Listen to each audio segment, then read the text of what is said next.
पैसा कमाना नहीं, पैसा समझना सीखो। एक सवाल है, अगर दो लोगों की सैलरी सेम हो, दोनों की एज सेम हो, दोनों को इन्वेस्टिंग का बेसिक नॉलेज भी हो, तो क्या 20 साल बाद दोनों की फाइनेंशियल लाइफ भी सेम होगी? शायद नहीं। एक आदमी 20 साल बाद फाइनेंशियली फ्री हो सकता है और दूसरा अच्छी सैलरी के बावजूद भी ईएमआई, लोन और फाइनेंशियल स्ट्रेस में हो सकता है। लेकिन ऐसा क्यों? क्या डिफरेंस उनकी सैलरी में है? नहीं, डिफरेंस है पैसा कमाने से ज़्यादा पैसे के साथ उनके व्यवहार में। आज हम इसी पावरफुल कॉन्सेप्ट को समझेंगे एक legendary book the psychology of money के थ्रू। तो वीडियो को एंड तक जरूर देखिए, क्योंकि हो सकता है आप पैसा कमाने का तरीका नहीं, पैसा देखने का अपना नज़रिया बदलने वाले हैं। सबसे पहला इसका टॉपिक है, money is more about behaviour. हम सब सोचते हैं अगर इनकम बढ़ जाएगी तो प्रॉब्लम ख़त्म हो जाएगी। सैलरी 30,000 से 50,000, 50,000 से 1 लाख और फिर लाइफ सेट। लेकिन रियलिटी, इनकम बढ़ने के साथ अक्सर एक्सपेंसेस भी बढ़ने लगते हैं। पहले 30,000 में बाइक थी, अब 1 लाख सैलरी में कार चाहिए। पहले नॉर्मल फ़ोन था, अब लेटेस्ट फ्लैगशिप फ़ोन चाहिए। पहले रेंटेड हाउस था, अब बड़ा हाउस, फिर बड़ा लोन, फिर बड़ी ईएमआई। और इनकम बढ़ने के बाद भी फाइनेंशियल फ्रीडम दूर होती चली जाती है। इसे कहते हैं लाइफस्टाइल इन्फ्लेशन। इसलिए पैसा सिर्फ मैथमेटिक्स का गेम नहीं है, पैसा बिहेवियर का गेम है। आप कितना कमाते हैं उससे ज़्यादा इम्पोर्टेंट है आप कितना रख पाते हैं। नेक्स्ट टॉपिक, रिच और वेल्दी अलग है। अब एक इंटरेस्टिंग क्वेश्चन, अगर किसी के पास एक्सपेंसिव कार है, लग्जरी हाउस है, ब्रांडेड क्लॉथ्स हैं, तो क्या वो वेल्दी है? जरूरी नहीं, हो सकता है वो सब कुछ ईएमआई पर हो। यहाँ एक सिंपल डिफरेंस समझिए, रिच दिखना और वेल्दी होना दोनों अलग चीज़ें हैं। रिचनेस आपके लाइफस्टाइल में दिखती है, लेकिन वेल्थ आपके बैंक अकाउंट, इन्वेस्टमेंट्स और असेट्स में छुपी होती है। एक सिंपल एग्जांपल, दो लोग 1 लाख रुपए महीने कमाते हैं। जो पर्सन ए है वो 90,000 खर्च करता है, 10,000 रुपये इन्वेस्ट करता है। पर्सन बी 60,000 खर्च करता है और 40,000 इन्वेस्टमेंट करता है। पहली नज़र में पर्सन ए का लाइफ स्टाइल बेटर हो सकता है, लेकिन 10-15 साल बाद फाइनेंशियली स्ट्रॉन्ग कौन होगा? एग्जैक्टली पर्सन बी, क्योंकि उसने वेल्थ क्रिएट की। नेक्स्ट टॉपिक है, कंपाउंडिंग को टाइम चाहिए। अल्बर्ट आइंस्टीन ने कंपाउंडिंग को वर्ल्ड 8th वंडर कहा था, लेकिन कंपाउंडिंग का असली मैजिक सिर्फ रिटर्न में नहीं है, असली मैजिक है टाइम। आप 10,000 रुपये इन्वेस्ट करते हैं और सोचते हैं बस 1-2 साल में क्या होगा, शायद कुछ खास नहीं। लेकिन वही इन्वेस्टमेंट 10, 15, 20 साल तक डिसिप्लिन के साथ कंटिन्यू हो तो पिक्चर कंप्लीटली चेंज हो सकती है। कंपाउंडिंग एक ऐसे स्नोबॉल की तरह है जो स्टार्टिंग में छोटा होता है लेकिन टाइम के साथ बड़ा होता जाता है। इसलिए आपका सबसे बड़ा एडवांटेज आपकी सैलरी नहीं है, आपका टाइम है। जितना जल्दी स्टार्ट करेंगे उतना ज़्यादा टाइम आपके फेवर में काम करेगा।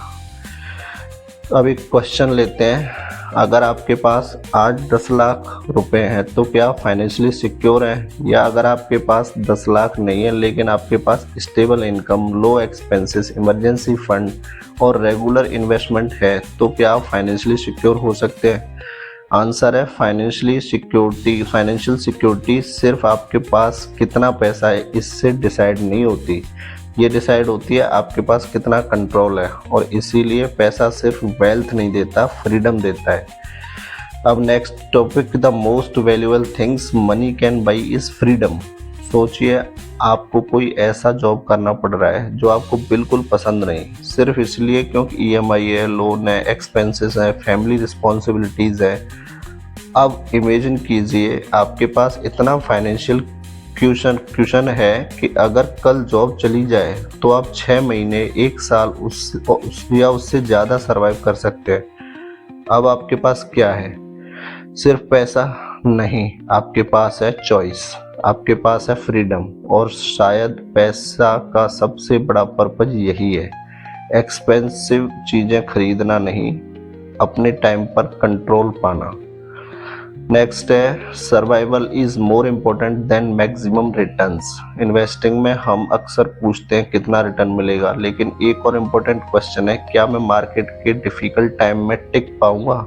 मार्केट हमेशा ऊपर नहीं जाता, कभी क्रैश आएगा, कभी रिसेशन, कभी पोर्टफोलियो 20-30% डाउन होगा, और वही मोमेंट डिसाइड करेगा आप इन्वेस्टर हैं या सिर्फ टेम्पररी पार्टिसिपेंट। अगर आपने अपनी सारी सेविंग इन्वेस्ट कर दी, इमरजेंसी फंड नहीं बनाया और मार्केट क्रैश हो गया, तो हो सकता है आपको गलत टाइम पर इन्वेस्टमेंट बेचनी पड़े। इसलिए सर्वाइवल फर्स्ट, इमरजेंसी फंड रखिए, डेब्ट को कंट्रोल कीजिए और उतना ही रिस्क लीजिए जितना आप इमोशनली और फाइनेंशियली हैंडल कर सकते हैं, क्योंकि मार्केट में रहना मार्केट को बीट करने से ज़्यादा ज़रूरी है। अब नेक्स्ट टॉपिक है everyone plays a different game. आपका फ्रेंड स्टॉक मार्केट में 30% रिटर्न कमा रहा है, आपको फोमो हो गया, आपने भी इन्वेस्टमेंट कर दिया, फिर मार्केट गिर गया और आप पैनिक कर गए। प्रॉब्लम मार्केट में नहीं थी, प्रॉब्लम ये थी आप किसी और का गेम खेल रहे थे। हो सकता है आपके फ्रेंड की एज 25 हो, आपकी एज 45 हो, उसका गोल वेल्थ क्रिएशन हो, आपका गोल रिटायरमेंट हो, उसकी रिस्क कैपेसिटी हाई हो, आपकी लो, तो फिर आप दोनों का इन्वेस्टमेंट स्ट्रेटेजी सेम कैसे हो सकता है। इसीलिए don't compare your financial journey with someone else highlight reels. अपना गोल समझो, अपना रिस्क समझो, अपना टाइम होराइजन समझो और अपना गेम खेलो। नेक्स्ट है एनफ क्या है। ये शायद सबसे डिफिकल्ट लेसन है। कितना पैसा एनफ है? 10 लाख, 1 करोड़, 10 करोड़, 100 करोड़। प्रॉब्लम ये है, अगर आपको पता ही नहीं कि आपके लिए एनफ क्या है, तो आप हमेशा और ज़्यादा के पीछे भागते रहेंगे और कभी कभी इसी रेस में हम वो चीज़ें खो देते हैं जिनके लिए पैसा कमाना शुरू किया था। Family, health, time, peace. इसीलिए वेल्थ का एक पार्ट ये भी है कि आप जानते हो आपके लिए एनफ क्या है। अब एक मिडिल क्लास का एक प्रैक्टिकल एग्जांपल लेते हैं, तो इस पूरी बुक की जो लर्निंग को इससे समझते हैं। एक normal Indian middle class family से समझते हैं। मान लीजिए आपकी सैलरी 50,000 है, आपका गोल है फाइनेंशियली स्ट्रांग बनना। आपको क्या करना चाहिए? सबसे पहले इमरजेंसी फंड बनाओ, फिर हाई इंटरेस्ट डेट जो है उसको कंट्रोल करो, उसके बाद रेगुलर इन्वेस्टिंग करो। इनकम बढ़े तो लाइफस्टाइल को 100% अपग्रेड करने के बजाय इन्वेस्टमेंट भी अपग्रेड करें। और 5,000 रुपये SIP से स्टार्ट किया अगर आपने, तो इनकम बढ़ने पर उसको 7,000, 10,000, 15,000 स्टेप बाय स्टेप इंक्रीज कीजिए।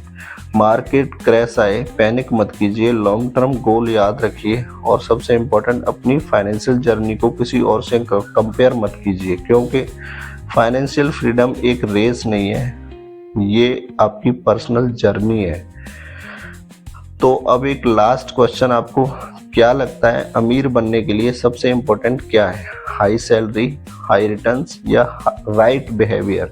मेरे हिसाब से तीनों इम्पोर्टेंट है, लेकिन अगर बिहेवियर गलत है तो हाई सैलरी भी ख़त्म हो सकती है, हाई रिटर्न भी वेस्ट हो सकते हैं और अपॉर्चुनिटी भी हाथ से निकल सकती है। इसलिए पैसा कमाना सीखिए, लेकिन उससे भी पहले पैसा समझना सीखिए। तो साइकोलॉजी ऑफ मनी की सबसे पावरफुल लर्निंग शायद ये है, आपको परफेक्ट इन्वेस्टर बनने की ज़रूरत नहीं, आपको कंसिस्टेंट इन्वेस्टर बनना है। आपको मार्केट को प्रेडिक्ट करने की ज़रूरत नहीं है, आपको टाइम के साथ इन्वेस्टेड रहना है। आपको सबसे रिच दिखने की ज़रूरत नहीं है, आपको फाइनेंशियली फ्री बनना है। और याद रखिए, वेल्थ का मतलब सिर्फ करोड़पति बनना नहीं है, वेल्थ का मतलब है आपके पास अपने फ्यूचर पर कंट्रोल हो। अगर आपको ये वीडियो यूज़फुल लगा हो तो लाइक ज़रूर कीजिए और कमेंट में सिर्फ एक वर्ड लिखिए, फ्रीडम, ताकि मुझे पता चले कि आप भी अपनी फाइनेंशियल फ्रीडम की जर्नी को सीरियसली ले रहे हैं। अगर आप पैसा, इन्वेस्टिंग, पर्सनल फाइनेंस और वेल्थ क्रिएशन को सिंपल हिंदी में समझना चाहते हैं तो निफ्टी एक्सपर्ट 24 को सब्सक्राइब जरूर कीजिए और इस वीडियो को उस इंसान के साथ शेयर कीजिए जिसे पैसा कमाना तो आता है, लेकिन पैसा मैनेज करना अभी सीखना है। यहाँ हम सिर्फ पैसा कमाने की बात नहीं करेंगे, हम सीखेंगे पैसा समझना, पैसा मैनेज करना और लॉन्ग टर्म वेल्थ क्रिएशन कैसे करते हैं वो सीखते हैं। तो सब्सक्राइब कीजिए निफ्टी एक्सपर्ट 24। ये वीडियो सिर्फ एजुकेशन पर्पज, इंफॉर्मेशन पर्पज के लिए बनाई गई है। निफ्टी एक्सपर्ट 24 से भी रजिस्टर्ड इन्वेस्टमेंट एडवाइजर नहीं है। वीडियो में दी गई किसी भी इंफॉर्मेशन को इन्वेस्टमेंट, फाइनेंशियल या ट्रेडिंग एडवाइस ना समझें। Stock market, mutual fund, ETF और अन्य फाइनेंशियल इंस्ट्रूमेंट मार्केट रिस्क के सब्जेक्ट हैं। पास्ट परफॉर्मेंस फ्यूचर रिटर्न्स की गारंटी नहीं होती है। किसी भी इन्वेस्टमेंट डिसीजन से पहले अपने फाइनेंशियल गोल, रिस्क प्रोफाइल और इन्वेस्टमेंट होराइजन को ध्यान में रखकर और ज़रूरत पड़ने पर सेबी रजिस्टर्ड फाइनेंशियल एडवाइजर से सलाह लें। इन्वेस्टिंग में रिस्क होता है, इसलिए समझकर इन्वेस्ट करें, ब्लाइंडली नहीं। Happy investing. जय हिंद, जय भारत।